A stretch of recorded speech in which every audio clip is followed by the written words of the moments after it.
ఓం శ్రీ గురుభ్యో నమః. పాణిని, వరరుచి, కాత్యాయని మహనీయులకు అనేక ప్రణామములు. సరళ సంస్కృత అధ్యయనము 85వ తరగతి సంస్కృత సంధి ప్రకరణము. ఇందులో 7వ భాగము. మొదటిది ఇంట్రడక్షను. 5 సంధులు చూశాము, మొత్తం 6 అయ్యాయి. ఇవాళ 7వది. ఈరోజు పూర్వ రూప సంధి. ముందు ప్రకరణంలో, ముందు క్లాసులో ఏం చూసాం మనము? అయవాయావాదేశ సంధి చూసాం. ముందటి పాఠంలో అయవాయావాదేశ సంధి నేర్చుకున్నాం కదా. అక్కడ ఏమేమి అక్షరాలు ఉన్నాయి? ఏ, ఓ, ఐ, ఔ అనే 4 అక్షరాలకు ఏ అచ్చైనా పరమైతే అంటూ నేర్చుకున్నాం. ఇక్కడ అయవాయావాదేశ సంధిలో ఏవో అనే అక్షరాలే ఉన్నాయి ఇక్కడ కూడా. అయితే ఎటువంటి అచ్చుపరమైనా అక్కడ ఐ, ఔ, ఏ ఓలకు వస్తాయి. లేకపోతే ఏవో ఐ, ఔ అనేటటువంటి అక్షరములు ఉంటే, ఐ ఉంటే ఐ, ఔ ఉంటే ఆవు వస్తాయని చెప్పుకున్నాం. ఇక్కడ చిన్న వ్యత్యాసం. ఏ ఓలకు కేవలం హ్రస్వాకారం పరమైంది అనుకోండి. ఏ అచ్చైనా పరం అవ్వచ్చు అయవాయావదేశంలో. ఎక్సెప్షన్ ఏమిటంటే హ్రస్వాకారము ఏ ఓలకు మాత్రమే పరమైతే అయవాయావాదేశ సంధి రాదు. దానికి అపవాదంగా పూర్వరూప సంధి వస్తుంది. అంటే ఏమిటి? పరపదంలో ఉన్నటువంటి హ్రస్వాకారానికి మాయమై తనకొక గుర్తుగా అవగ్రహం అనే సింబల్, ఆ 2లా ఉంది చూశారా, అలాంటి సింబల్ ఒక వింత అక్షరాన్ని అక్కడ వదిలేసి పెడుతుంది. పూర్వ రూపంలో ఏమున్నాయి? ఏ ఓలు ఉన్నాయి. ఆ ఏ ఓలు ఈ అకారము పోతాయి. పోయి మళ్ళీ ఏమొస్తాయి? ఏ, ఓ అనే అక్షరాలు వస్తాయి. దాని పక్కన అవగ్రహం కూడా వస్తుంది. చెప్తాను మరి, కొంచెం చూడండి. పాణిని మహర్షి సంధి కోసం ఒక సూత్రాన్ని అందించారు. ఏఞః పదాంతాత్. ఏం అంటే ఏవో అనే అక్షరాలు. ఆ దండ ఏమిటి? ఆ ప్రత్యాహారము ఏ, ఓ అనే అక్షరాలు ఏంగులు. ఆ ఏంగులకు పదాంతాత్ పదము చివర ఉన్నటువంటి ఏకి గాని ఓకి గాని అతి అంటే హ్రస్వ అకారము పరమైనది. ఏం పదాంతాత్ అంటే ఏ, ఓ అనేటటువంటి అక్షరములకు హ్రస్వమైన ఆకారం పరమైనప్పుడు పూర్వపరస్వరాలు 2 పోతాయి. ఏ పోతుంది, ఈ అకారము పోతుంది, హ్రస్వాకారము. ఓ అండ్ అకారం 2 పోతాయి. ఏకాదేశంగా ఒక అక్షరం వస్తుంది. ఏమిటి వస్తుంది? మళ్ళీ ఏవో వస్తాయి. ఏకి ఏ, ఓకి ఓ. అంటే ఏవో అక్కడ ఉన్నట్టే కనిపిస్తాయి, కానీ ఒరిజినల్గా ఏ ఆ వెళ్ళిపోయి వాటి ప్లేస్లో ఏకాదేశంగా ఓ లేక ఏ లేక ఓ అన్నది నిలుస్తుంది. అంటే పూర్వరూపమే నిలబడింది కాబట్టి, పూర్వరూపంలో మార్పు లేనట్టుగా ఏ ఓలో ఉంది కాబట్టి పూర్వరూప సంధి అన్నారు పేరు. అంతకన్నా it appears as though it is the previous form only. That is why it is called పూర్వరూప సంధి. జరిగే తీరు ఏమిటి? ఏ ప్లస్ ఇది అకారము. ఎటువంటి అకారము? హ్రస్వాకారం. 2 ఉంటే ఏ అనే అక్షరం కొత్తగా వస్తుంది. ఏ ఆలు పోతాయి. కానీ అకారం వెళ్ళిపోతూ చిన్న చిహ్నాన్ని వదిలేసి వెళ్ళిపోతుంది. ఆ చిహ్నము అవగ్రహం. దానికి ఉచ్చరించే శక్తి లేదు. ఆ 2లా ఉన్న పదాన్ని మనం ఉచ్చరించలేము. కానీ చదువుతున్నప్పుడు ఇక్కడ అకారం ఉండేది సుమా, ఈ అకారం పోయేసి ఈ సంకేతాన్ని వదిలేసి వెళ్ళిపోయింది. వీళ్ళింటికి ఎవరో వచ్చారు సుమా, వాళ్ళు వచ్చి వెళ్ళిపోయినప్పుడు అక్కడ ఏదో పాదాల అచ్చులు ఉన్నాయనుకోండి, అక్కడ ఇసుకలోనూ ఎక్కడోనూ, ఓహో వచ్చి వెళ్ళిపోయారు అన్నట్టు అక్కడ మనిషి ఎవరు లేరు. ఒక ఆ సంకేతం మాత్రం ఉంది. దానిని అవగ్రహము అంటారు. అంటే ఈ సంధి ఏమిటి? ఆయాదేశ సంధి అంటే అవయవాదేశ సంధికి నేరుగా అపవాదం. ఏమిటి అక్కడ? ఏ ఓ ఐ ఔలకు ఏదైనా అచ్చు పరమవుతే వరసగా వచ్చేటటువంటి అక్షరాలు ఐ ఆవ్ ఆవ్ ఆయ్ అనేటటువంటివి వస్తాయని చెప్పుకున్నాం. అయవాయవాదేశ సంధి. ఇక్కడ మిగతా రెండు అక్షరాలతో సంబంధం లేదు. ఏ ఓలకు మాత్రమే ఈ సూత్రం వర్తిస్తుంది. ఏ అచ్చైనా రాదిది ఒక హ్రస్వకారమైతేనే వస్తుంది. అంటే ఏంటైతే అయవాయవాదేశ సంధి అపవాదంగా ఏవో అనేటటువంటి అక్షరాలకు మాత్రమే అయ్యవులకు కాకుండా అన్ని అచ్చులు కాకుండా అకార హ్రస్వకారం పరమైనప్పుడు మాత్రము అయవాయవాదేశ సంధి చేయకుండా పూర్వరూప సంధి చేయాలి. ఆదేశం అంటే ఏమిటి? ఒక అక్షర స్థానంలో దాన్ని తొలగించి శత్రువులా మరో అక్షరం రావడం శత్రువత్ ఆదేశ. ఏకాదేశం అంటే ఏమిటి? పూర్వపదంలో ఉన్న చివరి అక్షరము అంటే పూర్వస్వరము, పరపదంలో ఉన్న స్వర పరస్వరము, ఈ రెండు వెళ్ళిపోతాయి. వాటి ప్లేస్లో ఒక అక్షరం రావాలి. అది ఏకాదేశము. ద్వయోస్థానే ఏక. పూర్వరూప సంధిలో ఏకాదేశం ఎక్కడుంది? ఆ ఏ అలాగే ఉంది, ఆ ఓ అలాగే ఉంది కదా అని మీకు సందేహం రావచ్చు. పాణిని మహర్షి గారు అష్టాధ్యాయిలో ఈ సంధిని అత్సంధి ప్రకరణంలో చెప్పారు. అధికార సూత్రం ఏమిటి? ఏకః పూర్వపరయో అంటే ఏకాదేశం అంటే ఒకే అక్షరం రావాలి, పూర్వపర స్వరాలకు బదులుగా ఒక స్వరమే రావాలి. ఇక్కడ ఎగ్జాంపుల్ ఏమిటి? హరే అవా అన్నమాట. హరేలో ఏముంది? ఆ రాలో ఏకారం ఉంది, రా ఎర్ ప్లస్ ఏ ఉంది కదా. అవాలో అకారం ఉంది. ఈ అకారం ఎటువంటిది? హ్రస్వాకారము. అంటే ఆ ఏకారము పోయింది, ఈ అకారము పోయింది. పోయి ఏమిటైంది? క్రొత్త ఏకారం వచ్చింది. మళ్ళీ హరే అనే ఉంది. ఆ ఏం చేస్తుంది? వెళ్ళిపోతూ వెళ్ళిపోతూ ఓ చిన్న సింబల్ చిహ్నాన్ని వదిలేసి వెళ్ళిపోతుంది. ఆ చిహ్నం ఏమిటి? అదే అవగ్రహము. ఏ మరియు ఆ అనే రెండు అచ్చులున్నాయి. సూత్ర ప్రకారం ఏ అండ్ ఆ రెండు పోతే పూర్వమందు ఉన్నటువంటి రూపంలాగే ఉన్నటువంటి ఏ మాత్రమే కనబడుతుంది. అందుకే దీన్ని పూర్వరూప సంధి అంటారు. పరమందున్నటువంటి అకారము ఏలో కలిసిపోయింది. కలిసిపోతూ కలిసిపోతూ ఒక చిహ్నాన్ని వదిలేసింది. దీన్ని ఏకాదేశం అంటారు. ఈ చిహ్నం పేరు అవగ్రహము అంటారు. సంస్కృతంలో అయితే రివర్స్ ఎస్లా ఉంటుంది. ఇలా మామూలు ఎస్ ఇలా ఉంటుంది, రివర్స్ ఎస్లా ఉంటుంది. తెలుగులో రాసేటప్పుడు ఈ రెండు లాంటి గుర్తు వస్తుంది. ఇది కేవల సింబల్ మాత్రమే. ఏం చూపిస్తుంది సింబలు? ఒకప్పుడు అకారం ఉండేది సుమా. ఈ పూర్వరూప ఏకాదేశం వలన అకారం తొలగిపోయి అది ఏకారంలో కలిసిపోయి ఏకాదేశంగా ఏవో ఓవో వచ్చాయి. అక్కడ ఆ పక్కన ఈ సింబల్ చూస్తే చదివే వారికి చూపించడం కోసం మాత్రమే చిహ్నాన్ని వాడుతాము. ఉచ్చారణలో దీనికి ఉచ్చారణ లేదు. దానికి you cannot utter that letter. It's not a letter, it is only a symbol. Comma ఉందనుకోండి, ఎక్స్కలమేషన్ ఉందనుకోండి, క్వశ్చన్ మార్క్ ఉందనుకోండి, దానికి ఉచ్చారణ ఉంటుందా? ఉండదు. అదొక సింబల్ అంతే. ప్రాథమిక ఉదాహరణల ప్రదర్శన. హరే ప్లస్ అవా. హరేలో ఏకారము, పరపదంలో ఉన్న హ్రస్వాకారము ఉన్నాయి. పూర్వపదము హరే అనేది హరే అనేది సంబోధన ప్రథమా విభక్తి. ఇందులో ఏ ఉంది? పరపదంలో హ్రస్వ ఆ ఉంది. సూత్ర ప్రకారం అకారంలో పెంచాలి, ఏకారంలో పెంచాలి. రెండింటి స్థానంలో కొత్త ఏకారం ఒకటి రావాలి. హర్ ప్లస్ ఏ హరే ఉంటుంది. ఆ స్థానంలో అవగ్రహం ఉంటుంది. హరే అవగ్రహ వా. హరే వా చదువుతున్నప్పుడు హరేవానే చదువుతాం.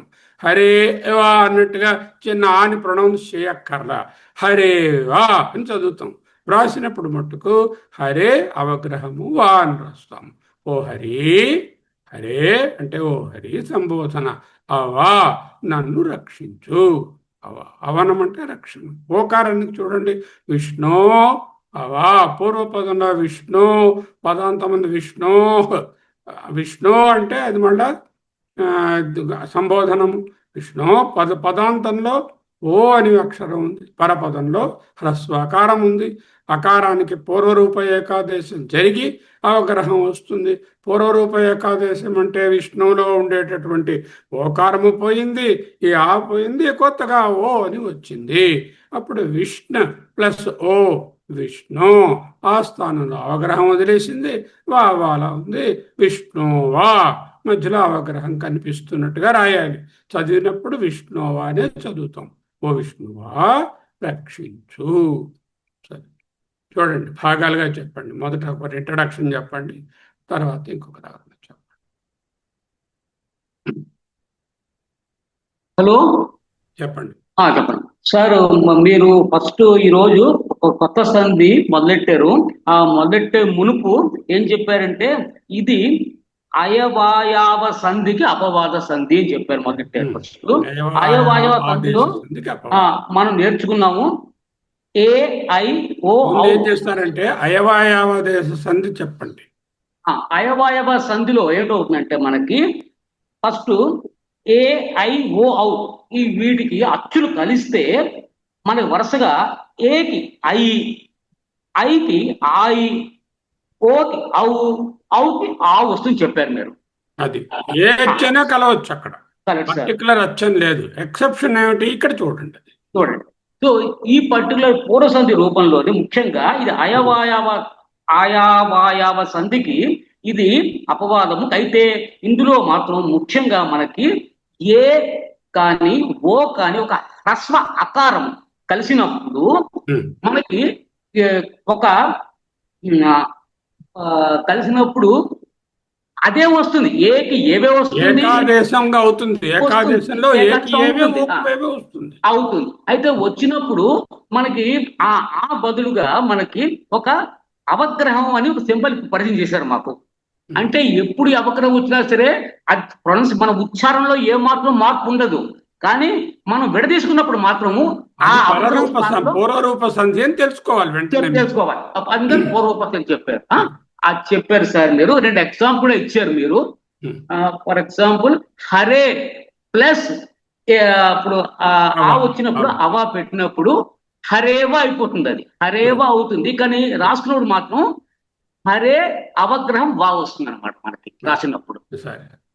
నాగరత్న మీరు చూడండి, సూత్రాన్ని వివరించండి ఇప్పుడు.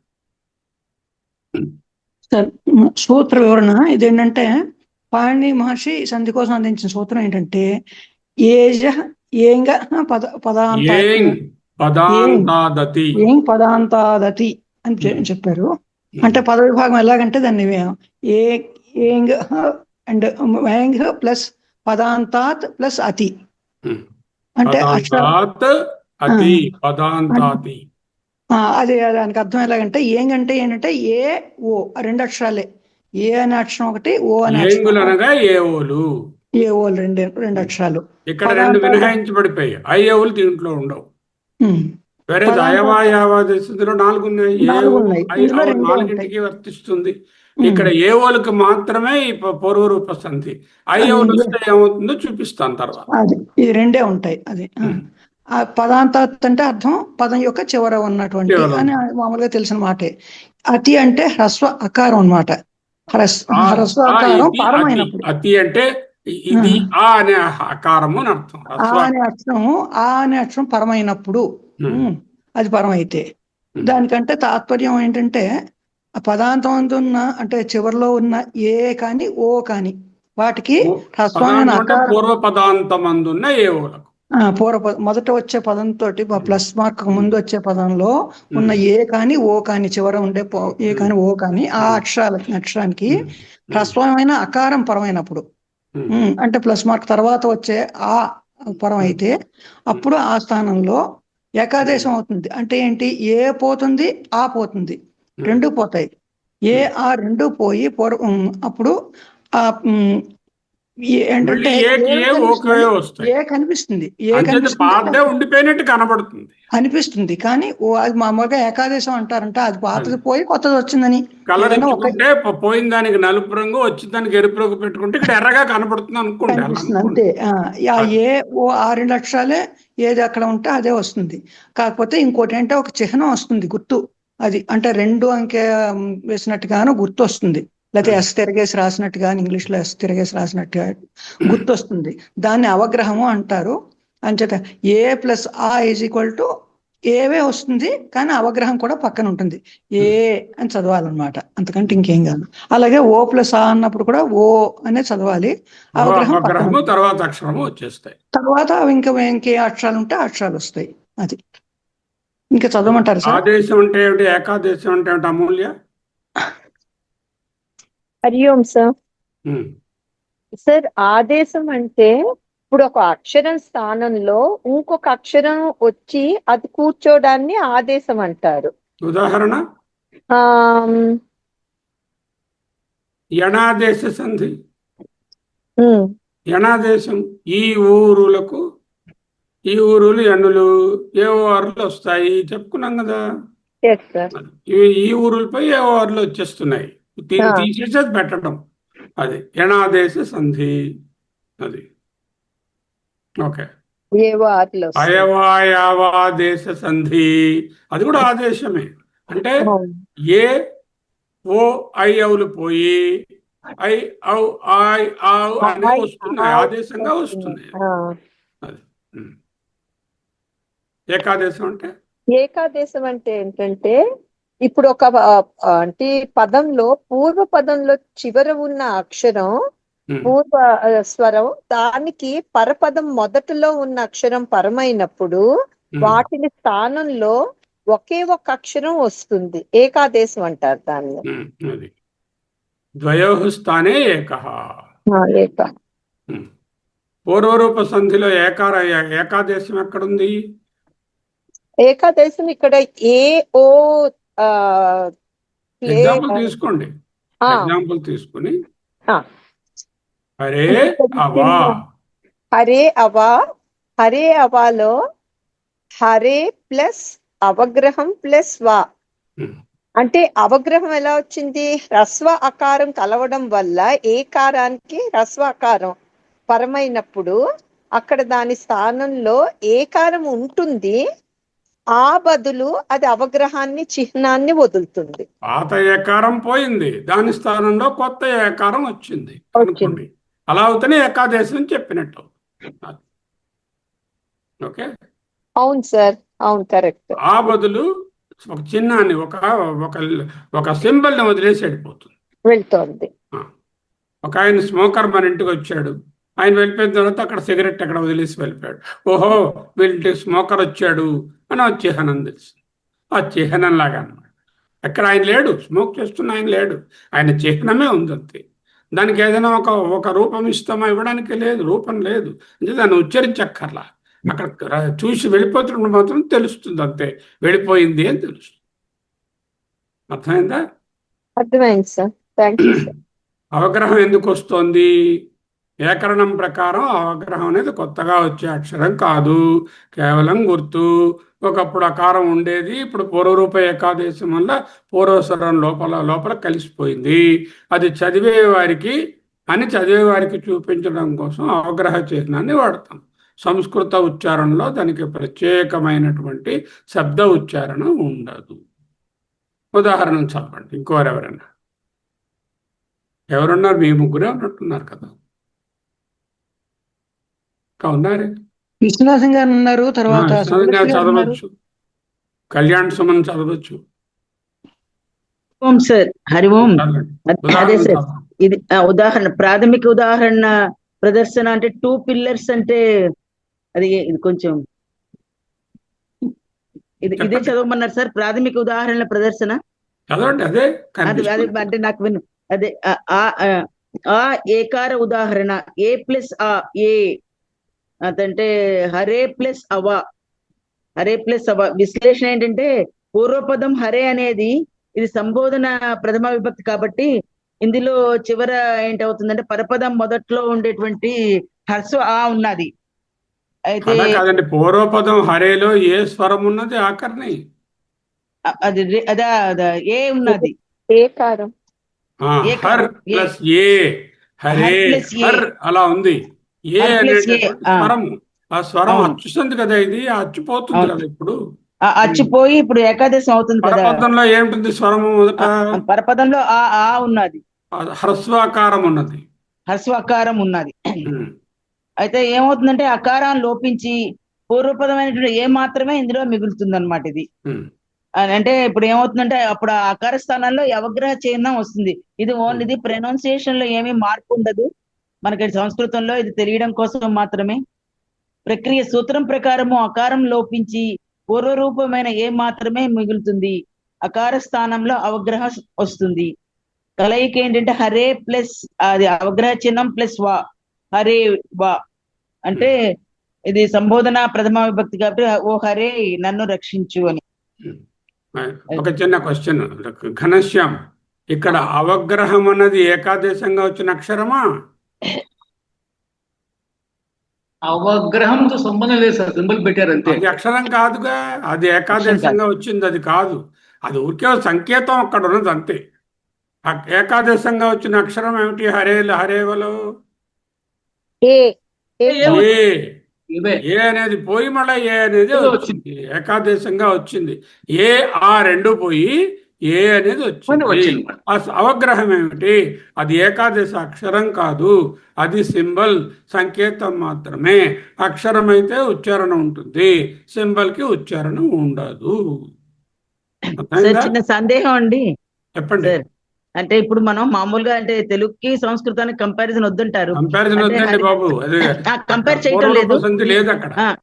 హరే అన్నప్పుడు మనం అంటే సంధి విడదీయాలంటే హరే అన్న దానికి హరి ప్లస్ ఏ అనే కూడా అంటే మామూలుగా అయితే అనుకుంటాం కదా జనరల్ గా. మీరు ఇలా చెప్పారు జనరల్ గా అనుకోకూడదు, ఇక్కడ పాణిని గారు ఎలా చెప్పారు అలాగే అదే పాణిని గారు చెప్పినట్టే అయితే ఇలా అనమాట.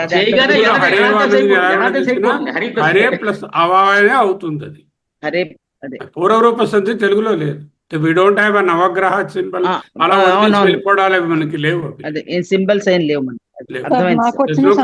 కంపారిటివ్ సంధి ఇన్ తెలుగు కొన్ని ఉంటాయి, కొన్ని ఉండవు. సవర్ణ దీర్ఘ సంధి, గుణ సంధి, వాటన్నిటికీ ఉన్నాయి, కంపారిజన్స్ ఉన్నాయి. దీనికి ఉండదు. జనాదేశ సంధి ఉన్నాయి, ఇది లేదు, తెలుగులో లేదు. తర్వాత ఓకార ఉదాహరణ చదవండి ఇంకొకరు. నాకు వచ్చిన సందేహం సార్ ఇందులోను. చెప్పండి. అంటే ఇప్పుడు ఈ అవగ్రహం ఉన్నప్పుడు మనకి మామూలుగా దీర్ఘంగా పలుకుతారేమో కదా, ఏ అలాగా అలా ఏం పలకూడదు, పలకూడదా? హరే హరేవానే చదువుతాం. చదివినప్పుడు రాసినప్పుడు హరే అది రాస్తే ఇక్కడ అకారం అనేది విడదీసినప్పుడు అకారం రాయాలని తెలుస్తుంది. ఒక్క నిమిషం సార్, గురుగారు నేను చూసుకోక రెండు అవగ్రహాలు ఉంటే ఆ అనుకోవచ్చు మనం. రెండు పెడితే ఆ ఇక్కడ రెండు రాయకూడదు. పూర్వరూప సంధిలో ఒకటే ఉంటుంది, అప్పుడు ఇంకా దీర్ఘమే ఉండదు. ఎందుకంటే దీర్ఘ ఆకారానికి సంధి వర్తించదు, ఆకారానికే వర్తిస్తుంది. ఎందుకంటే పరపదంలో మొదటిది దీర్ఘాకారం ఉంటే అయవయవ దశలోకి పోతుంది, ఆకారమే ఉండాలి. రెండు సింబల్స్ రెండు ఉండే పరిస్థితి ఇక్కడ రాదు. అలాగని ఎక్కడైనా కనబడితే దాన్ని ఆ అనే దీర్ఘంగా చదువుకోవాలి. ఉచ్చారణ టైంలో దీనికైతే ఆ అనక్కర్లేదు, అర్థమైంది సార్. దీనికి అక్కర్లేదు, ఒకటి ఉంటే చదువు అక్కర్లేదు. తర్వాత చదవండి ఓకారానికి. నేను చదువుతాను సార్. విష్ణు ఓకారానికి ఉదాహరణ ఏంటంటే ఓ ప్లస్ ఆ, ఓ ప్లస్ ఆ అంటే హ్రస్వ ఆ అంటే అది ఓవే అవుతుంది. విష్ణు ఎలా చదువుకోవాలంటే ఓ అనేటటువంటి పూర్వపదంలో ఉన్న ఓకారం పోయింది, పరపదంలో ఉన్న హ్రస్వకారం పోయింది, రెండింటి స్థానంలో ఓకారం వచ్చింది. ఆ వెళ్ళిపోతూ చెప్పులు అక్కడ వదిలేసి వెళ్ళిపోయింది. ఆ చెప్పులే అక్కడ ఉన్నటువంటి అవగ్రహం, ఏకాదేశం అలా అర్థం. అదే కింద అక్కడే ఉంది కదండి అని అడగకూడదు. సవర్ణ దీర్ఘ సంధిలో చూడండి, అక్కడ ఆ పరంలో ఆ ఎక్కడ ఉంటుంది అంటే ముందుది పోయిన తర్వాత వచ్చింది, అది పోయి మళ్ళీ ఇది వచ్చింది. అదే అలా చెప్పుకోవాలి. ఏకాదేశం ఉంది కదా మరి. విష్ణు ప్లస్ అవ అంటే విష్ణు ప్లస్ ఓ,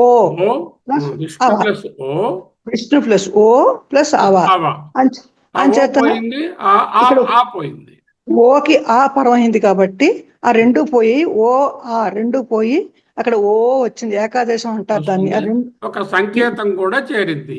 రెండు అక్షరాలు పోయి ఒక అక్షరం వస్తే దాన్ని ఏకాదేశము అంటారు. కరెక్ట్. అది ఆ అంచేత సంకేతం దానికి ఏమిటి? అది ఆదేశం. అబ్బెబ్బే, అది శబ్దమే కాదండి, చిహ్నం అంతే. అది చిహ్నమే కాబట్టి దానికి పలకడం ఏమి ఉండదు, ఉచ్చారణ ఉంటుంది. అది సంకేతంగా, అది శబ్దంగా వచ్చింది అక్షరం అని చెప్పు. అది అక్షరం కాదు. కాదు, ఎందుకంటే అక్షరం కాదు ఐ నేర్పించినప్పుడు ఈ అవగ్రహం కూడా ఒక అక్షరం నేర్పించట్లేదు కదా మీకు సంస్కృతంలో. నేర్పించట్లేదు. అలా సింబల్స్ చాలా ఉంటాయి, ఎన్నో సింబల్స్ ఉంటాయి. ఇలాంటి సింబల్ ఉంటుంది, ఎక్స్కలమేటరీ మార్క్ ఉంటుంది, క్వశ్చన్ మార్క్ ఉంటుంది, ఫుల్ స్టాప్, ఒక దండ ఉంటుంది, కమా ఉంటుంది. అవన్నీ సింబల్స్ కదా, వాటిని పలకం కదా. వాటికి పలకవలసిన అవసరం లేదు. ఆశయాతక సింబల్ ఉందనుకోండి, దాన్ని పలుకుతాం, పలకం కదా. అదే పలకవలసిన అవసరం లేదు, అంతే. అర్థమైంది సార్. ఓ విష్ణువా రక్షించు అని ఉంది. ఆ విష్ణువు పక్కన ఒక ఎక్స్కలమేటరీ మార్క్ ఉంది, దాన్ని నేను పలకట్టం లేదు కదా. ఆ ఉచ్చరించే విధానంలోనే తెలుస్తుంది అది ఆశ్చర్యం అని. అది ఏ రకంగా వచ్చేసామో తెలుస్తుంది. కామా పెట్టామా లేకపోతే విష్ణు అవా అంటే ఓ విష్ణువా రక్షించు. అదే సార్. అప్పుడు విష్ణు ప్లస్ అవగ్రహము ప్లస్ వా వస్తుంది, విష్ణు. కొన్ని ఉదాహరణలు చూద్దాం. అమూల్య చూడండి, మొదటి రెండు చూడండి. ఏకారం ఏకార విభాగంలో సార్ ఒక్క నిమిషం. వనే ప్లస్ అపి, వనేపి అంటే అడవిలో కూడా. వనే అపి, వనేపి అడవిలో. వనమున అడవిలో కూడా రాముడు సీత కలిసే ఉన్నారు. వనేపి వనేపి అడవిలో కూడా కలిసే ఉన్నారు, రాజ్యంలో కూడా కలిసే ఉన్నారు. వనేపి అంటే అది. వనేపి స్టెప్స్ చెప్పండి. వనేపి దాన్ని ఎలా, వనే ప్లస్ అపి, వనేపి ఎలా అయిందో చెప్పండి. 1 ప్లస్ ఏ ప్లస్ ఆ ప్లస్ పి. ఇక్కడ పూర్వపదంలో ఉన్న ఏకారము, పరపదంలో ఉన్న హ్రస్వ ఆకారం రెండు పోయి ఏకాదేశంగా వనే ప్లస్ ఏ మళ్ళీ వచ్చింది. ఏకాదేశంగా ఏకారం వచ్చి వనే ప్లస్ ఈ అకారం వనే మళ్ళీ అయింది. మధ్యలో ఈ చిహ్నం ఒకటి వచ్చి పడింది. ఎందుకు? నేను ఆ ఉండేదాన్ని చెప్పడానికి ఒక చిహ్నం అది సరిపోయింది. అది అంతే. వనేపి అడవిలో కూడా చదివినప్పుడు వనేపి అనే చదువుతారు, రాసినప్పుడు వనేపి అని ఇలా రాస్తారు. అది రాస్తాము. Next the గృహేస్మిన్. గృహేస్మిన్ లో గృహే ప్లస్ అస్మిన్, గృహ ప్లస్ ఏ ప్లస్ ఆ ప్లస్ అస్మిన్ అనే ఇచ్చిన సార్ అక్కడ. ఆ ప్లస్ మిన్ పోయింది, ఏకారం పోయింది. గృహేలో ఏకారము ప్రత్యాకారము పోయాయి. వచ్చింది. ఆ వెళ్ళిపోతూ అవగ్రహాన్ని వదలడం వల్ల గృహేస్మిన్ అయ్యింది. చూడండి, ఇంకోరు ఎవరైనా చూడండి. ఈ ఇంటిలో గృహే అస్మిన్, ఈ ఇంటిలో. ఇంటిలో అస్మిన్ గృహే, ఈ ఇంటిలో. గృహేస్మిన్ అస్మిన్ గృహే. చాలా బాగుంది సార్ అది. అస్మిన్ గృహే, అస్మిన్ గృహే, ఈ ఇంటిలో. గృహేస్మిన్ అస్మిన్ గృహే, గృహేస్మిన్. Thank you sir. తర్వాత రెండు చూడండి. తే ప్లస్ అపి అంటే ఎత్ ప్లస్ ఏ ప్లస్ అపి అంటే పూర్వపదంలోని ఏకారము, తర్వాత దీంట్లోని పరపదంలోని హ్రస్వాకారము కలిపితే తే అవగ్రహ చిహ్నము పి అని వస్తుంది. అపి అంటే కూడా కదా. తే అపి అంటే వారు కూడా. భగవద్గీత శ్లోకం. వారు కూడా పరగతిని పొందుతారు. వారు కూడా వాళ్ళు కూడా పొందుతారు. తేపి వారు కూడా. అదే నృపే ప్లస్ అస్తి, నృప్ ప్లస్ ఏ ప్లస్ అస్తి, ఇది కూడా అంతే. ఏకారము పూర్వపదంలోది, తర్వాత ఉత్తర పదంలో ఉన్నటువంటి హ్రస్వాకారము కలిపితే నృపే స్థి, అది అవగ్రహ చిహ్నం ఉన్నది కాబట్టి రాజు నందు ఉన్నది. అస్థి అంటే ఉన్నది. నృపే సప్తమి విభక్తి, రాజు నందు. నృపే అస్థి, దాన గుణము రాజు నందు ఉన్నది. రాజునందు ఏమున్నది? దానగుణం ఉన్నది. అదే గృహేస్మిన్, ఇవన్నీ కూడా సప్తమి విభక్తే కదా సార్. గృహేస్మిన్ అంటే సప్తమి విభక్తి. వనేపి అంటే వనమునందు. తేపి అంటే అందున్నాను వారు కూడా అంటున్నాము. అన్నది తే అనేది ఏంటంటే తే అంటే ఏమిటండి? దేనికి అది తే అనే పదము? తేనె వారు అంటండి వారు సహ తే. తౌ తత్తే తత్తే తాని సహతౌతే సార్. సాతౌతే అంటే వారు అంటే బహువచనం. అతడు బహువచనం. వారిద్దరు సహ అనే దాని బహువచనం సహా తే. సహా తౌ తే సార్. సహా సహతౌతే తౌ తే. సహ బహువచనం తౌ తే అంటే తే అంటే వారు, ప్రథమ పురుష వారందరూ. వారు కూడా బహువచనం తే. కదా, తేపి అంటే వారు అదే కూడా. వారు కూడా. శిష్యే అత్ర. శిష్యే ప్లస్ అత్ర. శిష్య ప్లస్ ఏ ప్లస్ అత్ర అంటే ఇది ఎకారము ప్లస్ హస్వకారము. శిష్యేత్ర శిష్యుని అందు ఇక్కడ అని. అత్ర అంటే ఇక్కడ. అత్ర అంటే అత్ర ఇక్కడ. తత్ర శిష్యే అంటే సప్తమి విభక్తి. సప్తమి శిష్యకి సప్తమి సప్తమి శిష్యే. అందు శిష్యత్ర. శిష్యేత్ర అంటే ఈ శిష్యుని శిష్యుని అందు యందు. ఇక్కడ అందున్నాను. ఇక్కడ శిష్యుని యందు. అది. తర్వాత ఇంకోరు ధన్యవాదాలు. ఎవరన్నా ఓకార విభాగం చదవండి. నేను చెప్తాను సార్, ఇది చాలా మంచి చెప్పారు. ఇది విశ్వనాథం గారు కూడా ఓపి ఛాన్స్ ఇవ్వండి ప్రభో సార్. అత్ర చదవండి. ఇది చాలా సార్ చిన్నాం, ఇది మీరు చదువుతుండగాను. కో ప్లస్ అపి, ఉమ్. ఆ కోపి చదవాలి. మనం చదవడం మనం కోపిని చదవాలి. ఎలాగొచ్చిందంటే క్ ప్లస్ ఓ ప్లస్ ఆ ప్లస్ పి.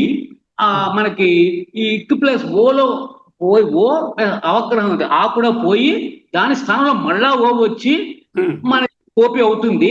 ఆ పోయిన ఆకి చూపెట్టడం కోసం మనం అవగ్రహం పెట్టాము. సో కోపి. రెండోది ప్రభో చూడండి, బాలస్తావత్ క్రీడాసక్తః, తరుణస్తావత్ తరుణీసక్తః, వృద్ధస్తావత్ చింతాసక్తః, పరమే బ్రహ్మణి కోపిన సక్తః. ఎవరికీ ఆసక్తి లేదు. కోపి నసక్తః, కోపి ఎవరికీ అది లేదు. కోపి అని వాడారు అక్కడ. ఓకే, వచ్చినప్పుడు ఎక్కడుందో ఒకసారి గౌప్పని జ్ఞాపకం రావాలి. ఓకే. రెండోది ప్రభో ప్లస్ అత్ర, ప్రభోత్ర. అంటే ఏంటి? ప్రభు అనేదాని సంబోధన ప్రథమ వ్యక్తి ప్రభో. హే ప్రభో అన్నమాట. సంబోధన ప్రథమ వ్యక్తి అత్ర. అత్ర. సో ప్రభ్ ప్లస్ ఓ ప్లస్ అత్ర. ప్రభ్ ప్లస్ ఓ, ఇక్కడ ఓ పోయి మన ఆ పోయి తిరిగి ప్రభోత్ర అవుతుంది. ఆ పోయిన ఆకి మనం అవగ్రహం ఇచ్చాం సింబల్. సో చదివడం మనం ప్రభోత్ర అని. ఓ ప్రభువా ఇక్కడ. అత్ర అంటే ఇక్కడ కదా. ఏకాదేశం అనేది జ్ఞాపకం ఉంటుంది. భో అలాగే ఉంది కదండి. ఓకారం మళ్ళీ పోయిందని అలా చెప్తారు. అది పోయింది కలర్, రెడ్ కలర్ వేసుకో, అది పోయింది. ఇప్పుడు బ్లూ కలర్ వచ్చింది. అది ఓవే, ఇది ఓవే. ఇక్కడ చూస్తున్నది పోయి కొత్తగా వచ్చిన ఓ అని అర్థం. ఇదంతా పూర్వరూపం జరిగింది కాబట్టి పూర్వరూప సంధి. పూర్వపదం లాగే ఉంది కాబట్టి ప్రభో కో గురో అని మారినట్టుగా కనపడలేదు కాబట్టి పూర్వ రూప సంధి అంటే పూర్వరూపంగానే ఉన్నట్టుంది అని అర్థం. అందుకని దానికి పూర్వరూప సంధి అన్నారు. ఓకే, అర్థమైందా లేదా? ఏమన్నా సార్? ఏ నాగరత్నమ్మ గారు అర్థమైంది సార్, బాగుంది. తర్వాత రెండు చూడండి. గురోవ లోకోయం. లోకోయం కర్మ బంధన. ఈ లోకంలో కర్మయే బంధిస్తుంది. లోకోయం. గురో ప్లస్ అవ అంటే గురో అంటే గుర్ ప్లస్ ఓ ప్లస్ ఆ వా అని చెప్తా. ఈ గురు ప్లస్ ఓ కాబట్టి అక్కడ గురో అని ఓ పోయింది. అందులో గురు ప్లస్ ఓలో ఓ పోయింది. అలాగే ప్లస్ ఆలో అవాలో ఆ పోయింది. అవి రెండు పోయి ఏకాదేశంగా ఓ వచ్చింది. అంచేత గురో అయింది. అక్కడ ఆ చిహ్నం ఒకటి వచ్చింది. ఆకి బదులు ఒక చిహ్నం వచ్చింది. అవగ్రహం అంటారు దాన్ని. అది ఆ తర్వాత మళ్ళీ వా వస్తుంది. అంచేత గురోవా. అదే అది సంబోధన అంచేత గురోవా అనాలి. అక్కడ మధ్యలో మళ్ళీ ఆ చిహ్నం వచ్చాక గురోవా అనే చదువుకోవాలి. అది గురువా రక్షించు. తెలుగులో రాస్తే అర్థం ఓ గురువా రక్షించు. రక్షించు అని చెప్పడానికి అలా రాస్తాం. హే గురో అవా అన్నమాట. లోకో ప్లస్ అయం, లోకోయం అని మామూలుగా. అది ఎలాగంటే లోక్ ప్లస్ ఓ ప్లస్ అయం. అక్కడ అయంలో ఆ మొదటి అక్షరం అనమాట పరం అయింది. ఓకి ఆ పరం అయినప్పుడు ఆ ఓ ఆ రెండు పోతాయి. పోయి ఏకాదశంగా ఓ వస్తుంది. అప్పుడు లోకో, ఆ తర్వాత అవగ్రహం ఒకటి వస్తుంది. లోకో, మళ్ళీ అక్కడ కూడా లోకో అనే పలకాలి. ఆ పోయింది కాబట్టి యం, లోకోయం. లోకోయం కర్మబంధన, అయం లోక అయం లోకే కర్మబంధ, లోకోయం ఈ లోకంలో కర్మ బంధిస్తుంది అని చదువుకుంటున్నాం కదా. భానో అస్తం. భానో అస్తం. అక్కడ కూడా మళ్ళీ భానో అంటే భాను ప్లస్ ఓ, భానో ప్లస్ ఆ అస్తం. అస్తం అన్న దాంట్లో పరమైనప్పుడు ఆ పరమైంది, ఇదికి ఓకి ఆ పరమైంది. అంచేత రెండు కూడా పోయి అక్కడ ఓ ఏకాదేశం అవుతుంది. అంచేత మళ్ళీ భానో అవుతుంది. అప్పుడు అవగ్రహం వస్తుంది. ఆ తర్వాత అస్తం అని చదవాలి. అంచేత భానోస్తం అనాలి. సూర్యుడు భానుని అస్తమించుట, భాను అస్తం. ఓకే. ఇప్పుడు సూత్రం చెప్పండి. ఇవన్నీ చదివి విన్నారు కదా, సూత్రం ఏమిటి? ఏం పదాంతాతి, పదాంతాతి తెలుగులో అదే ఏంగులు పదాంత ప్రకారం ఏ ఓ అనే ప్రత్యాహారంలో ఉన్న స్వరములకు ఎప్పుడు పదాంతంలో ఉన్నప్పుడు, పూర్వ పదాంతంలో ఉన్నప్పుడు అతి వస్తుంది. మరి అతి అంటే అచ్చు పరమైతే, హ్రస్వ అచ్చు పరమైతే ఏవోలు అలాగే ఉన్నట్టు కనపడతాయి. ఆ అకారం దగ్గర ఒక అవగ్రహం వస్తుంది. అది ఈ పూర్వ రూప సంధి. ఎందుకు పూర్వ రూపం అన్నారు? ఆ ఏవోలు ఎలా ఉన్నా అలా ఉన్నట్టు కనపడుతున్నాయి కాబట్టి పూర్వ రూపంలో ఉంటుంది.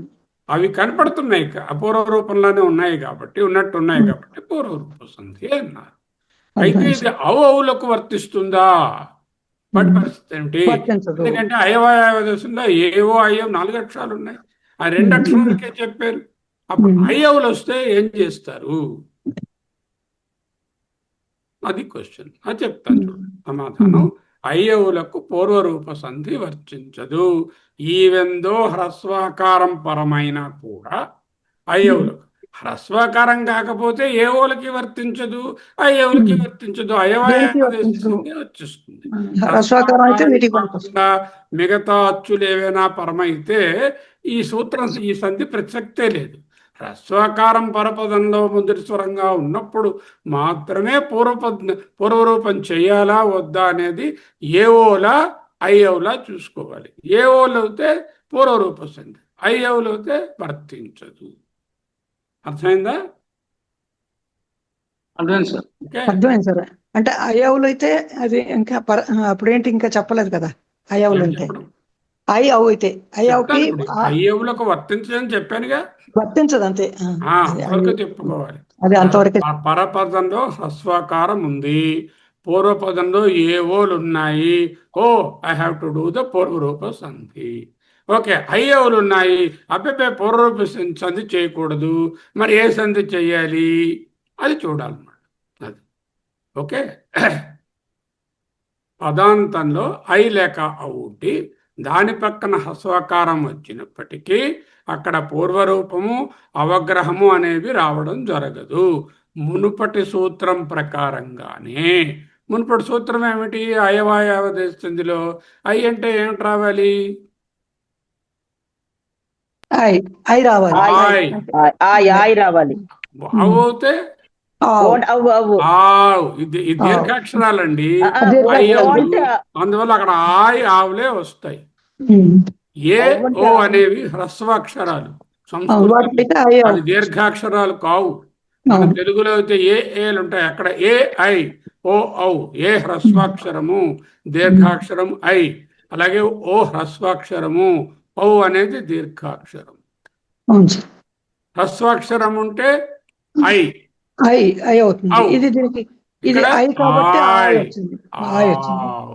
రావాలి కదా. ఇప్పుడు చేయండి, ఇంకొక సూత్రం దీన్ని అప్లై చేయాలి. ఎప్పుడు? హ్రస్వాకారం పరమైనప్పుడు ఈ శాకల్యుని గారి ఎక్సెప్షన్ లోప శాకల్యస్య. శాకల్యుని అనే మహానుభావుడు ఈ సూత్రానికి ఒక లోపాన్ని చూపిస్తున్నారు. ఎప్పుడు? ఐ ఔలకు హ్రస్వాకారం పరమైనప్పుడు అయవాయావదేశ సంధి చెయ్యి, కానీ చిన్న మార్పు ఉంటుంది అంటున్నారు. ఏమిటవి చూద్దాం. వికల్పం ఏమిటి ఇక్కడ? లోప శాకల్యస్య సూత్రం ప్రకారంగా వికల్పంగా ఈ ఇవ్ అనేటటువంటి కూడా లోపం. ఆయిలోని ఆవులోని ఉన్నాయి కదా ఈ ఇవులు, అవి కూడా లోపిస్తాయి అన్నారు శాఖలు. అది ఎలా చెప్పారు? వికల్పంగా చెప్పారు. అంటే వికల్పం అంటే ఏం చెప్పాను మొదట మీకు? మార్పు. మార్పు సరేనండి, సాదా అది అది రావచ్చు వేదాంతం. రాకపోవచ్చు. సంస్కృతంలో వికల్పం అంటే చేస్తే వికల్పం చెయ్యొచ్చు, చేయకపోతే చెయ్యొచ్చు చెప్ప- రావచ్చు చేస్తే- అది రాకపోవచ్చు. It is according to your choice. You Ah. can keep it as ayavayavades sandhi, or you can use the Sakalya's sutra and remove that e and u also. You can do that. That is what is meant by vikalpa. Optional.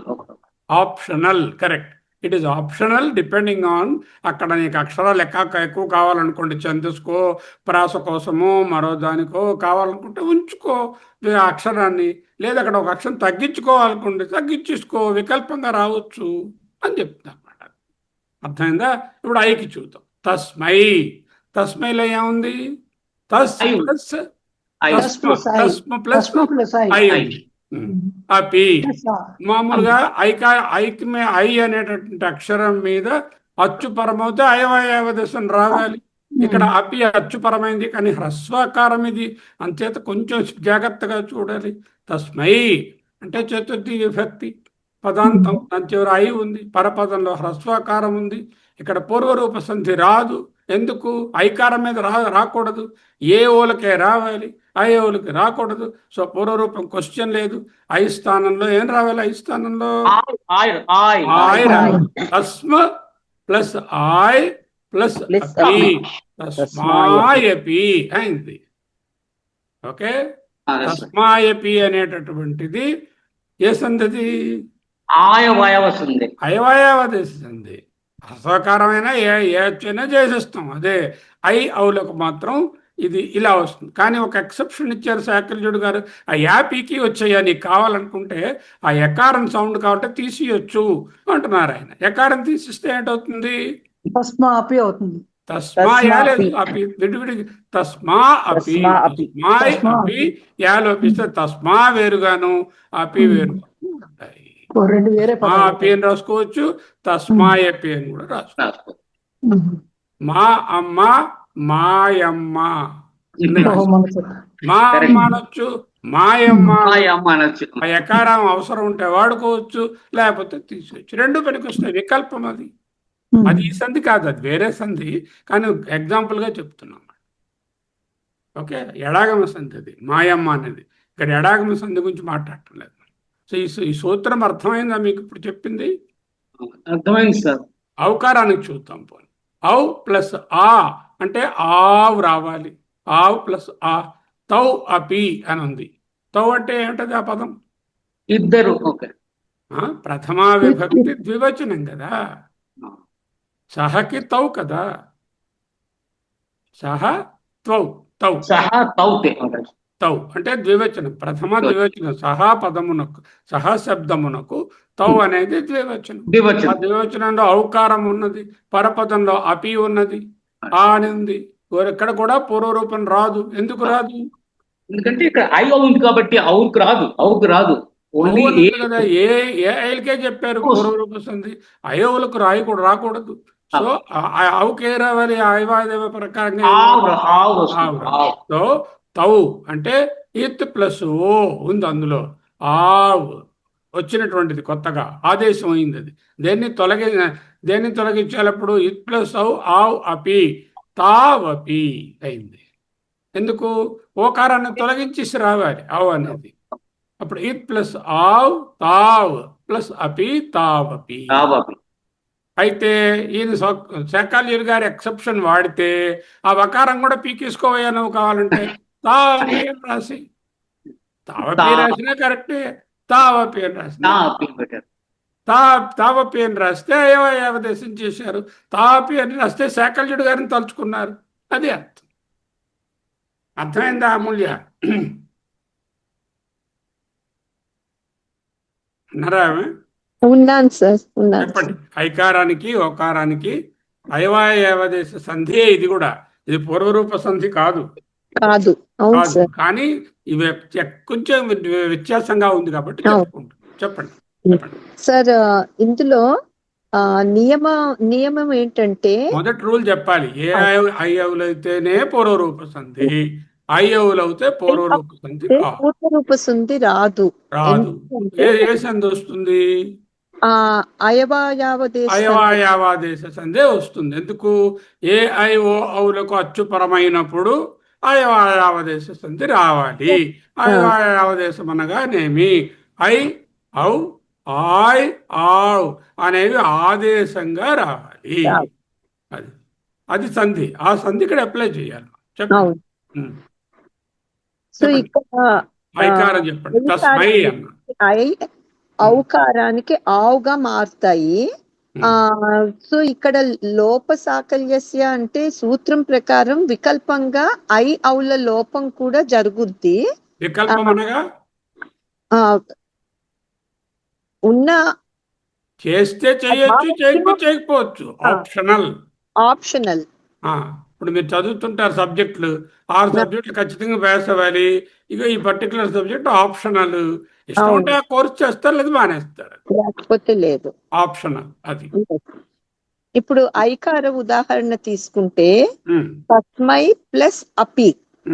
ఇక్కడ తస్మైలో పూర్వపదం ఐకారం, చతుర్థి విభక్తి పదాంతం వచ్చింది, చివరన అయి ఉంది. పరపదంలో హ్రస్వం ఆ తోటి సంధి ఏర్పడుతోంది అక్కడ.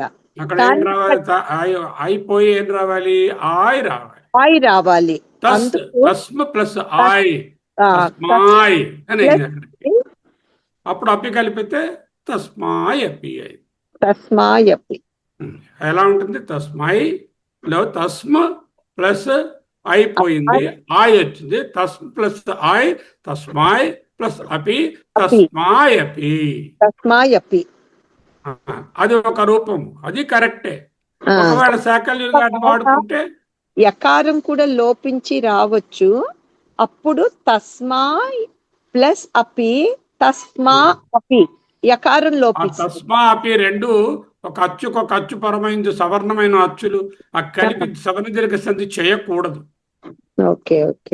తస్మాలో ఆకారం ఉంది, దాని మీద దానిలో అలా అటువంటి అచ్చు ఇంకోటి ఉంది, సవర్ణమైన అచ్చు, అకారం ఉంది. కానీ తస్మాపిని అకారం అలా విడిగానే ఉంచాలి తప్ప కలపకూడదు. సవర్ణ దీర్ఘ సంధి మరి చేయకూడదు అక్కడ. అర్థమైందా? తస్మాపి సంధి చేయవచ్చు కదా. తస్మా ప్లస్ అపి తస్మాపి అని చెప్పవచ్చు. ఎందుకంటే సవర్ణ దీర్ఘం చేసుకోవచ్చు, కానీ చేయకూడదు ఇక్కడ. లోపం ప్రకారం ఇలా రాశాను, కానీ ఒరిజినల్ గా ఇది ఈ రూపం కాదు అని చెప్పడానికి. అక్కడ ఈ అనేది ఉంది, ఆ ఈ నాకు ఇంకా కనబడుతుంది. అందువలన ఏంటంటే ఆ యకారాన్ని తీసేశాను, కానీ ఉన్నట్టే లెక్క. అంచేత నేను సవర్ణ దీర్ఘ సంధి చేయను అని చెప్పాను. ఇక్కడ రెండు అవుతున్నాయి సార్. ఒకటి సవర్ణ దీర్ఘ సంధి చేయకూడదు, అవగ్రహము పెట్టకూడదు. ఇక్కడ అవగ్రహం పెట్టకూడదు, ఎందుకంటే ఏ ఆయలకే అవగ్రహం పెట్టాలి. అవగ్రహం రానే రాదు. అది పూర్వరూప సంధి అయితేనే వస్తుంది. మనం పూర్వరూప సంధి చేయటమే లేదు కదా. అంచేత అవగ్రహం అనే ప్రశ్నే లేదు. చెప్పండి నాగరత్నం. ఓకారానికి అదే సార్, నాకు ఈ సందేహం తీరింది సార్. మొదటిది ఇంకొక సందేహం కూడా ఉంది సార్. అంటే ఇప్పుడు మీరు ఇందాక చతుర్థి విభక్తి అని చెప్పారు కదా, ఇక్కడ వచనం కానీ విభక్తి కానీ ఏదైనా అవసరం ఉంటాయి, ఉపయోగం ఉంటాయా? అది అవసరం లేదు. అక్కడ తస్మై అనే పదం, ఆ స్మై అనే పదం ఎలా వచ్చిందని చెప్పడానికి చెప్పారు, అంతే కదా. అంటే ఇందాక సాధారణంగా స్మైకారం కనబడితే అవి చతుర్థి విభక్తి పదాలే అయి ఉంటాయి. అవును, అంతే. అలా అనుకోవడానికి మామూలుగా చతుర్థి విభక్తి ఉండాలని ఏం లేదు. లేదు కదా. అలాగే ఇప్పుడు సంబంధం లేదు. ఆ స్మై అనే ఐకారం ఉంటే చాలు. అంటే ఏ విధమైన ఐకారమైనా అయి ఉండొచ్చు. తస్మైలో ఉన్న చతుర్థి ఐకారం అవ్వచ్చు, ఇంకా ఏ విధమైన ఐకారమైనా ఉండొచ్చు. అలాగే తవ్ అన్నప్పుడు కూడా అంతే మామూలుగాను. అక్కడ కూడా అంతే. తవ్ అన్నప్పుడు అది వివచనం ఉండాలని ఏం లేదు. ఔకారం కోసం చూపించాము. ఓంకార కోసం కానీ దానికి వచనం కానీ లింగం కానీ కరెక్ట్. బాగుంది సార్, అర్థమైంది. రెండో డౌట్ ఏదో ఉన్నారు. అదే రెండోది ఇప్పుడు ఆవిడ చెప్పారు కదా, అంటే ఇది రాదు అని చెప్పారు. అంటే సవర్ణ దీర్ఘ సంధి రాదు అని చెప్పారు కదా, అది ఒకటి. అది నేను చెప్పండి. అవకారానికి తౌ ప్లస్ అంటే తౌ అంటే వారిద్దరు, కానీ అక్కడ అందులో మనకి వచనంతో సంబంధం ఏమీ లేదు సంబంధం ఇక్కడ. ఏం లేదు. ఉత్తిరే తవ్వు అనే పదానికి మామూలుగా అర్థం తెలుసుకుంది చూస్తున్నాం. మామూలుగా తవ్వు పాత్ర అంటే వారిద్దరూ అని అర్థం రావాలి కదా. అదే గుర్తు తెచ్చుకుంది అందుకే. అవును, అది అలా తెలుసుకుందికే అంచేత తౌ ప్లస్ అపి. ఇక్కడ ఎలాగంటే పూర్వపదం తౌ, అందులో చివర ఇత్ ప్లస్ ఓ ఇత్ ప్లస్ ఓ కాదు, ఇత్ ప్లస్ ఔ ఉంది. అవు ఉంది. ఇత్ ప్లస్ ఔ కలిస్తే ప్లస్ తౌ ఔ. అవుతుంది.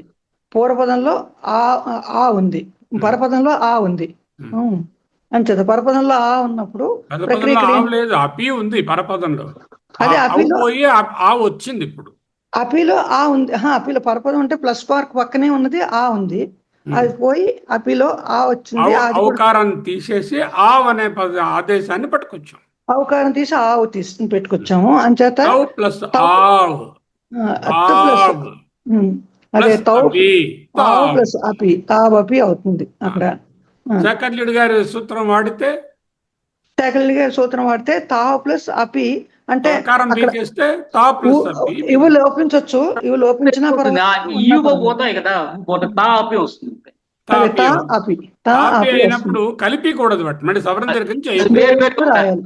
ఎందుకు సవరణ దీర్ఘం చేయకూడదు? సవరణ దీర్ఘం వస్తుంది నేను చేస్తానని. అయ్యో అక్కడ వకారం ఉంది, ఊరికే లోపించింది అంతే. ఈ సీద వకార, ఇట్ ఈస్ నాట్ ఆ ఎండింగ్, ఇట్ ఈస్ ఇవ్, so you can't come here అని చెప్పి పక్కన పెట్టేయాలి. అదే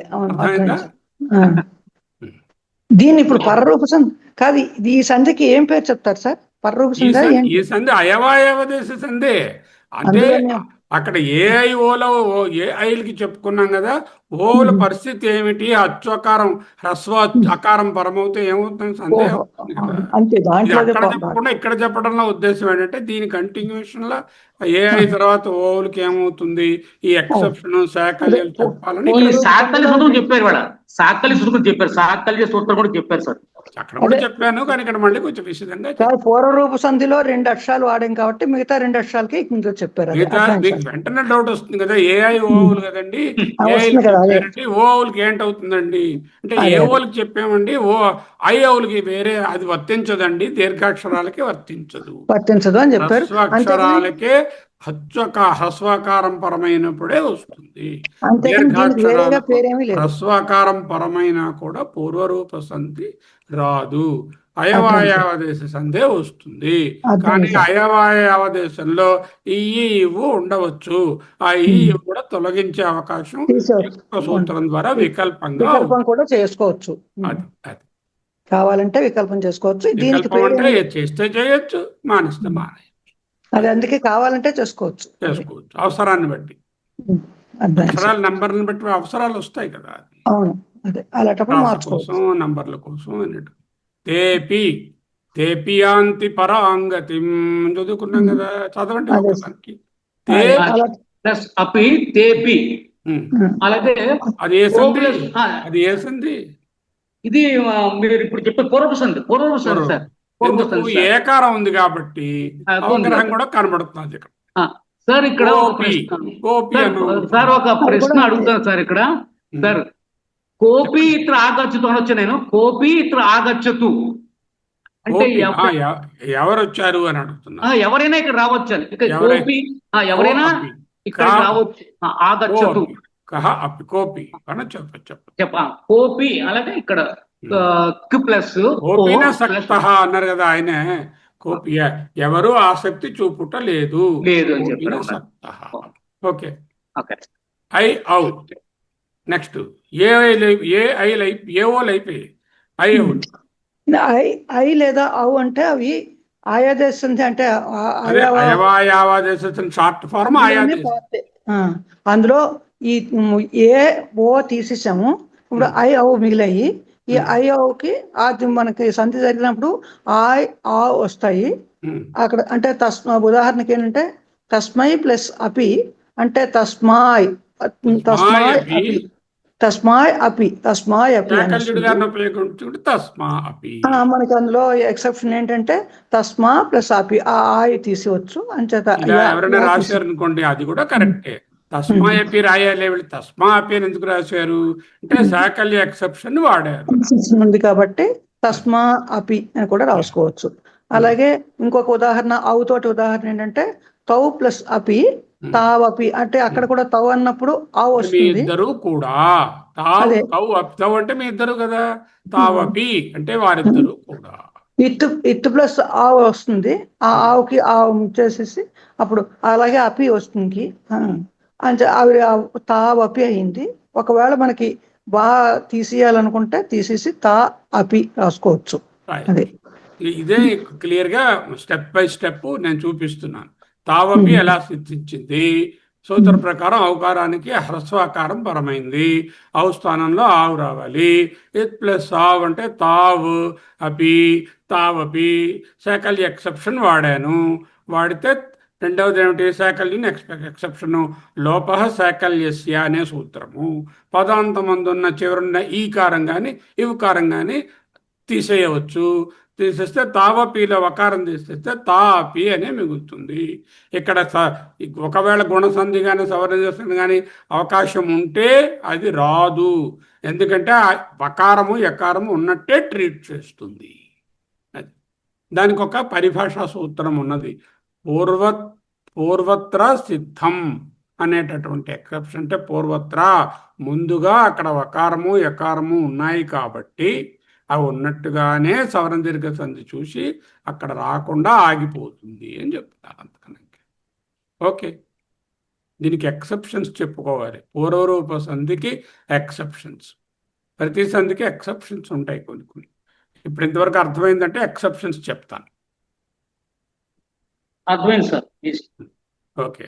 మొదట ఫస్ట్ ఎక్సెప్షన్ అంటే గో అనే శబ్దానికి గోలో ఓకారం ఉంది, దానికి ఆ అనే హ్రస్వాకారం పరమైంది అనుకోండి. అప్పుడు సాధారణంగా మనకి ఏమి రావాలి, ఇది పూర్వరూప సంధి రావాలి. ఓకారానికి హ్రస్వాకారం అవుతాయి, కానీ అలా రాదు అంటున్నారు. గో ప్లస్ అగ్రం అని ఉంది, గోలో ఇగ్గుంది. ఓకే, దీనికి ఏమిటి రావాలి, అవ అగ్రం. గో ప్లస్ అగ్రం అంటే గవాగ్రం. అంటే ఏం చేస్తున్నారు, ఓ స్థానంలో అవ అనేది రావాలి. ఇక్కడ అవ అనేటటువంటి అక్షర ఆదేశం వస్తుంది ఆదేశంగా. గో అనే శబ్దానికి హ్రస్వాకారం ఉంటే డైరెక్ట్గా మనం పూర్వరూప సంధి చేయకుండా అవ అనేటటువంటి దాన్ని మధ్యలో పెట్టుకుని ఇగ్ అవ గవాగ్రం, ఆవుల సమూహం, ఆవుల ముఖ భాగం అని అర్థం. ఎప్పుడు గో తర్వాత గో శబ్దం గో అక్షరానికి మాత్రమే, అందులో ఉన్న ఓకారానికి హ్రస్వాకారం ఉంటే అవజ్ అనేటటువంటిది స్ఫోటాయనుడు అని చెప్పారు. స్ఫోటాయనస్య అని ఆయన చెప్పిన ఎక్సెప్షన్ ప్రకారంగా ఇలా రాసుకో. దీనికి వికల్పం కూడా చేయవచ్చు. గో అగ్రం ఉన్నది అంటే గో ప్లస్ అగ్రం అంటే గోగ్రం అనేటటువంటి ఇది కూడా చేసేయవచ్చు, పూర్వరూప సంధి చేయొచ్చు. లేకపోతే దాన్ని ఏమీ చేయకుండా గో అగ్రమని విడిగా ప్రకృతి భావంగా అంటే సంధి చేయకుండా కూడా ఉండవచ్చు. 3 రూపాలు ఉన్నాయి దీనికి. గో ప్లస్ ఆ అగ్రం అని ఉంటే గవాగ్రం అని చెప్పవచ్చు, గో అవగ్రహతో ఉన్న గోగ్రం అని చెప్పవచ్చు, లేకపోతే గో అగ్రం అని కూడా చెప్పవచ్చు. 3 రూపాలు సిద్ధిస్తాయి. అర్థమైందా? ఇప్పుడు చెప్పండి ఎక్సెప్షన్. సార్ ఇప్పుడు గో శబ్దానికి ఇలా అవుతుంది కదా సార్? ఒక్క గో శబ్దానికే. అర్థమైంది సార్. గో శబ్దంలో ఓకారం ఉన్నదండి, ఓకారం పక్కనేమో హ్రస్వాకారం, అగ్రంలో అకారం ఉంది. నేను పూర్వరూప సంధి చేస్తాను, చెయ్యి, గోగ్రం అవుతుంది. అదిగో అక్కడ చూపించినట్టుగా గోలో ఉన్న ఓకారం ఉంటుంది, అగ్రంలో అకారం పోతుంది, అవగ్రహం వస్తుంది, సంకేతం గోగ్రం చేసుకో, తప్పు లేదు. లేదు నేను సంధి చేయను అనుకోండి, గో అగ్రం ఉంచుకున్నా తప్పు లేదు సంస్కృతం. లేదంటే నేను ఎక్సెప్షన్ స్ఫోటాయిన ఎక్సెప్షన్ యూజ్ చేస్తానంటే గవాగ్రం అని చేసుకో అని చెప్తున్నాను. సార్ ఇక్కడ ఒక ప్రశ్న చెప్పండి. ఇప్పుడు మొదటి ఎగ్జాంపుల్ గోగ్రంలో గవాగ్రంలోని అవా ప్లస్ అగ్రం సవర్ణ వచ్చిందా అక్కడ? గవాగ్రం సవర్ణ తెలిసేదే అయింది మరి. గవాగ్రం ఎలా అయింది? అవాలో అకారమును అగ్రంలో అకారము కలిసిపోయి గవాగ్రం అనే సవర్ణ వచ్చింది. అది అవా అనేది ఎలా వచ్చింది? ఆయన ఇచ్చాడు సూత్రంలో. అవా అనే శబ్దాన్ని తెచ్చుకో, ఇటులోని ఉన్న ఓకారాన్ని తీసేసి అవా అనే శబ్దాన్ని తెచ్చుకో. ఇక్ ప్లస్ అవా గవా అయింది. గవా దానికి అగ్రం కలిపితే గవాగ్రం అయింది. అది ఒక రూపం. లేదంటే నేను పూర్వరూప సంధి నాకు బాగుంది అని చేసుకుంటాను, okay, go with అవగ్రహ Akram, go అగ్రం అని చేసుకో. లేదంటే నేను సంధి చేయను అన్నారు అనుకోండి, మానే గో అగ్రం విడివిడిగా ఉంటాయి. All three are possible. ఎప్పుడు గో అనే శబ్దానికి మట్టుకే హ్రస్వాకారం పరమైనప్పుడు 3 పాసిబిలిటీస్ ఉన్నాయి. ఇది ఒక ఎక్సెప్షన్. రెండవ అపవాదం ఏమిటి? దారి పొడవు కిటికీ అనే అర్థంలో అక్షి శబ్దం వాడితే అది మళ్ళీ గోకే. గో అక్ష, గో అక్షి ఇలాంటివి ఏమైనా ఉంటే గో ప్లస్ అక్ష, ఇగ్ ప్లస్ అవ ప్లస్ అక్ష, గవాక్ష అంటే కిటికీ. గో అనే శబ్దానికి అక్షి అనే శబ్దం పరమవుతే ఆ గోలో ఉన్న ఓకారం పోయేసి అక్కడ ఇగ్కేమో ఔ అనేటువంటిది ఆయన ఇచ్చినటువంటి సూత్రం ప్రకారం ఔ తీస్తే గవ అవుతుంది, అక్ష కలిపితే సవర్ణ దీర్ఘ సంధి గవాక్ష. ఇక్కడ ఇందాకల 2 పాసిబిలిటీస్ లేవు. అంటే పూర్వరూప సంధి కానీ సంధి చేయకుండా ఉంచడం అనే పరిస్థితి కానీ లేదు. ఎప్పుడు అక్షి శబ్దం పరమైన. అర్థమైందా? ఇందాకలు ఏం చేసాము? ఒక గవాక్ష అన్న మాట మాత్రం ఉంటుంది. ఆ 3 పాసిబిలిటీస్ ఉన్నాయి. ఇక్కడ ఒకటే పాసిబిలిటీ, ఇందులో ఒక ఎందుకంటే గవాక్ష. ఈ సూత్రం వాడి తీరాలి. ఇక్కడ అవంగ్ స్ఫోటాయినస్య ఇస్ మస్ట్ మాట ఇక్కడది. అదే అది మూడవది ప్రకృతి భావం. అంటే ప్లుత ప్రగృహ్య అతి నిత్యం అన్నారు. అంటే ఒకవేళ పూర్వపదం చివరనున్న ఏకారము కనుక ద్వివచన రూపం అయి ఉంటే, ద్వివచనం తెలుసు కదా, ద్వివచనం చెప్పండి, రాముడికి ద్వివచనం చెప్పండి. రామః, రామో, రామాః. రామో అలాంటి ద్వివచనం. లతాకి చెప్పండి ద్వివచనం. దేనికి లతా, లతే, లతే లతే లతే ఏ లతాహ్, లతే తా తే సాతే తాహ్, సా సాతే తాహ్ తే తాహ్, తాహ్. లతా లతే. సాలాగా లతే. లతా తే అంటే లతే. లతాహ అంటే ఎప్పుడైనా ద్వివచనం పక్కన అత్ర అనే హ్రస్వాకారం పడితే, అత్ర అక్కర్లేదు, ఏ హ్రస్వాకారమైనా పడితే అప్పుడు అవగ్రహం రాదు, సంధి జరుగదు. అర్థమైందా? లతే అత్ర అంటే మామూలుగా పూర్వరూప సంధి చేస్తే ఎలా ఉంటుంది? లతే అత్ర అని రాసి లతే తర్వాత ఒక అవగ్రహం పెట్టాల్సి వస్తుంది పూర్వరూప సంధి చేస్తే. ఇక్కడ రాదు, ఎందుకంటే అది ద్వివచనమైనటువంటి లతే అని దానివల్ల రాదు.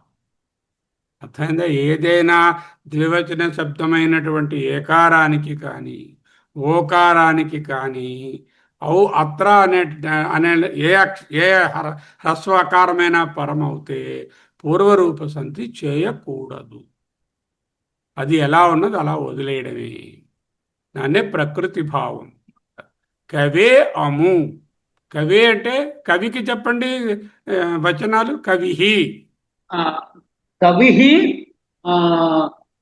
కవి కవయః, కవే కవి కవి కవయః కవయ. కవి కవే కవి అనేది ద్వివచనం. అము అనేటటువంటిది అదస్ అనేటటువంటి ఇక్కడ అక్కడ అనే దానికి ద్వివచన రూపం. అది అదస్ అనే దానికి అము. అము అంటే వీరిద్దరు అని ద్వివచన రూపం. ఓకే, కవే అము అంటే కవే అంటే ఇద్దరు కవులు ఉన్నారు, అము వీరిద్దరు, ఆ ఇద్దరు కవులు, ఇద్దరు అని చెప్పడానికి అము అంటాం. కవే అము. అక్కడ కూడా సంధి చేయకూడదు, ఎలా ఉన్నదో అలా వదిలేయడమే. కవేము అని రాసి మధ్యలో అవగ్రహం పెట్టకూడదు. కవే అము అని విడిగానే ఉంచాలి. అర్థమైందా? 3 ఎక్సెప్షన్స్. ఫస్ట్ ఎక్సెప్షన్ ఏంటి చెప్పండి ఒక్కొక్కటి. మొదట గో శబ్దం చెప్పారు సార్ మొట్టమొదట మీరు. గో శబ్దానికి దానికి 3 ఉన్నాయి మనమాట. ఒకటి గోగ్రం చెప్పొచ్చు, తర్వాత గవాగ్రం చెప్పొచ్చు, తర్వాత గో అగ్రం చెప్పొచ్చు. విడిగానే ఉంచుకోరు. గవాగ్రం చేశారు అంటే అవంగ్ స్ఫోటాయనస్య వాడారు. గవ్ ఇగ్ ప్లస్ అవ ప్లస్ అగ్రం గవాగ్రం అని అర్థం. గోగ్రం అనే దీంట్లో సింబల్తో చేసి పెట్టారు, చిహ్నంతో అంటే పూర్వరూప సంధి చేశారు. గో అగ్రం అంటే ప్రకృతి భావంగా సంధి చేయకుండా వదిలేశారు. 3 పాసు. అక్షి సార్, అక్షి శబ్దం గో అనే శబ్దానికి అక్ష అక్షి ఇలాంటివి ఏమైనా వస్తే అక్షి వస్తే ముందు అక్షరం హ్రస్వకారం అయి తీరాలి, రెండవ అక్షరం క్షకారం అవ్వాలి. అక్షి అక్ష అక్ష అక్షే ఏ క్షకారమైనా ఉండాలన్నమాట అక్కడ. అంటే అలాంటి పదం ఉంటే శబ్దం ఉంటే అంటే ఇక్కడ నియమం ఏంటంటే ఇక్కడ గో శబ్దానికి అక్షారక్షి పరమైనప్పుడు పూర్వపదం దాంట్లో పూర్వ రూపం రాదు, ఇక్కడ పూర్వరూపం రాదు. రాదు. అక్కడ కూడా ఆవు ఆదేశంగా వస్తుంది. లైక్ గో ప్లస్ అక్ష అయితే గ్ ప్లస్ అవా ప్లస్ అక్ష గవాక్ష ప్లస్ గవా అయింది, అక్ష అయితే కలిపి సవర్ణ చేస్తే గవాక్ష. గవాక్ష అంటే ఇక్కడ సంధి లేకపోవడం గాని ఆర్ పూర్వరూపం రావడం గాని ఉండదు ఇక్కడ. గ్యారంటీగా ఈయన తాలూకా సూత్రాన్ని వాడాలి, కోటాయన్ గారి సూత్రం వాడి తీరాలి. ఓకే, మూడవ అపవాదం చెప్పండి నాగరత్నం. మూడవ అపవాదం అంటే ప్లుత ప్రగృహ్య అచినిత్యం. పూర్వపదము ద్వివచన రూపముతోనున్న ఏకారం అయితే అంతే, పూర్వపదం ద్వివచన రూపం అవ్వాలి, అది కంపల్సరీ. ఆ తర్వాత ఏకారం అవ్వాలి. ద్వివచన రూపం సాధారణంగా ఏకారాలు ఉంటాయి కదా, లతే కవే లతా అనే శబ్దానికి ద్వివచన రూపం లతే. దానికి ద్వివచనం అయ్యాక దాని ఏకారం ఉంటే అప్పుడు దాని పక్కన అకారం వస్తే, దానికి పరపదం అకారం వస్తే అప్పుడు పూర్వరూప సంధి జరగదు. ఆ ఎక్సెప్షన్ సూత్రాలు కూడా అవా కూడా రాదు, అలా ఉండిపోతుంది, ఎలా ఉందో అలా ఉండిపోతుంది. దాన్ని ప్రకృతి భావం అంటారు. అంటే ఉదాహరణకి ఏంటంటే లతే ప్లస్ అత్ర, అక్కడ లతే అత్ర అని రాయకూడదు, లతే అత్రవే కరెక్ట్.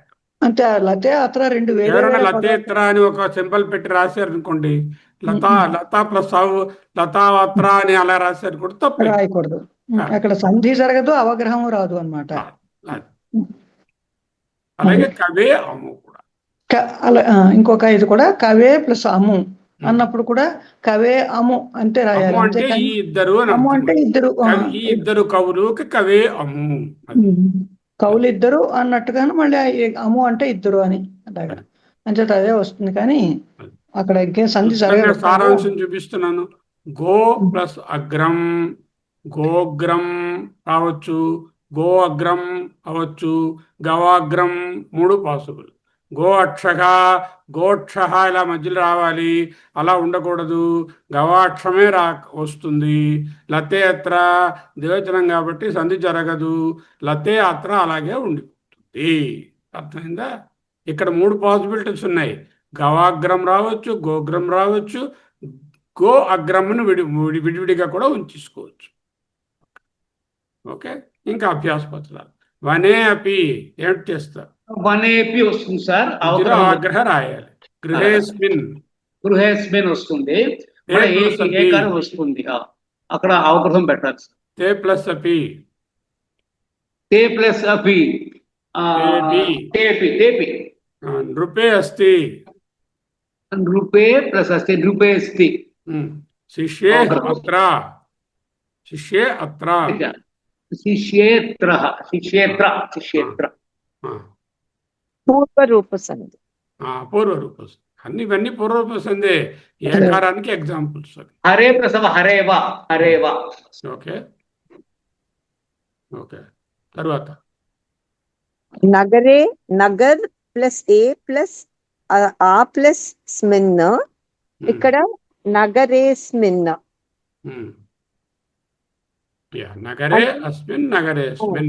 ఏకారం ఏకాదేశంగా వచ్చింది, ఆకి బదులు అవగ్రహాన్ని వదిలి వెళ్తోంది. నభ్ ప్లస్ ఏ ప్లస్ ఆ ప్లస్ త్ర, నభేత్ర. నభేత్ర. సభేత్ర. ఓకే, సభేత్ర.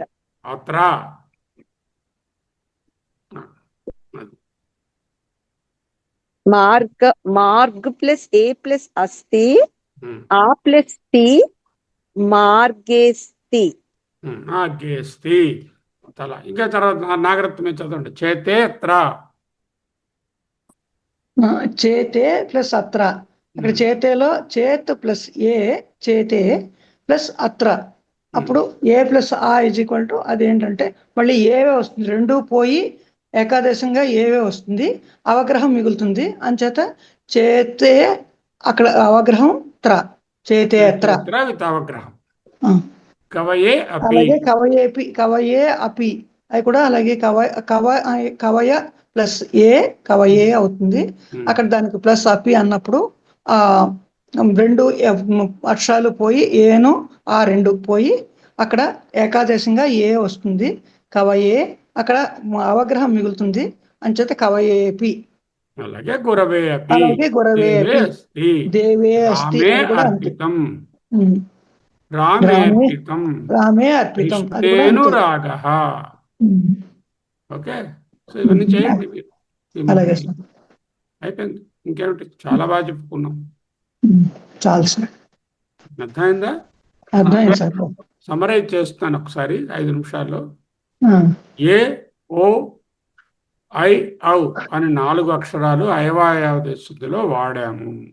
వాటికి వరుసగా ఏ, ఓ, ఐ, ఔలకు హ్రస్వాక్షరాలకు ఐ, ఆవ్, అవ్వని, ఆయ్, ఆవని దీర్ఘాక్షరాలకు వస్తాయని తెలుసుకుందాం. ఇక్కడికి వచ్చేసరికల్లా ఏవో అనేది మిగతా అచ్చులుంటే అదే అయిపోతుంది. హ్రస్వకారం పరమైనప్పుడు దెర్ ఇస్ అన్ ఎక్సెప్షన్.